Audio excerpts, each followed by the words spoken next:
Hi, ഒരു പൊതു താല്പര്യം എന്നുള്ള ഒരു കാഴ്ചപ്പാടിലാണ് ഞാൻ ഈ വീഡിയോ ചെയ്യുന്നത്.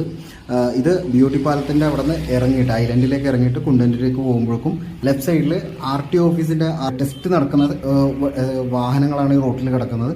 അത് റോഡിൻ്റെ നടുക്കത്തെ വൈറ്റ് ലൈൻ ഇതിൽ കാണുന്നുണ്ട്, വ്യക്തമായിട്ട് കാണുന്നുണ്ട്. ഈ വഴി ഇതിൽ കൂടി വരുന്ന വാഹനങ്ങൾ ശരിക്കും ഫുൾ റോങ് സൈഡിലാണ് വരുന്നത്. റോങ് സൈഡിൽ കൂടിയേ ഓടിക്കാൻ പറ്റുള്ളൂ. കാരണം റോഡ് മുക്കാൽ ഭാഗത്തോളം ഈ പാർക്ക് ചെയ്തിരിക്കുന്ന വാഹനങ്ങൾ കയ്യേറിയിക്കണേന്, ശരിക്കും പറഞ്ഞു കഴിഞ്ഞാൽ കയ്യേറിയിക്കണേ. ഈ ലോറി പോകുന്ന നോക്കും, വെള്ളവരയുടെ അപ്പുറത്ത് കൂടിയാണ് പോകുന്നത്.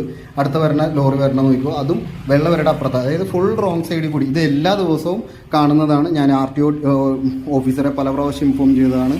ഇത് ഇവിടെ ഒരു അപകടം ഉണ്ടായതിന് ശേഷം നമ്മൾ തിരിഞ്ഞു നോക്കിയിട്ട് കാര്യമില്ല. അപ്പോൾ ഇത് എല്ലാ ദിവസവും ഉള്ളതാണ്. ഞാൻ പല പ്രാവശ്യം സ്റ്റേഷനിലും വിളിച്ചു പറഞ്ഞിട്ടുണ്ട്, ട്രാഫിക് സ്റ്റേഷനിലും വിളിച്ചു പറഞ്ഞിട്ടുണ്ട്. അപ്പോൾ ഇതിനൊരു സ്ഥിരമായിട്ടുള്ള ഒരു മാറ്റം വരുന്നത് വരെ ഇത്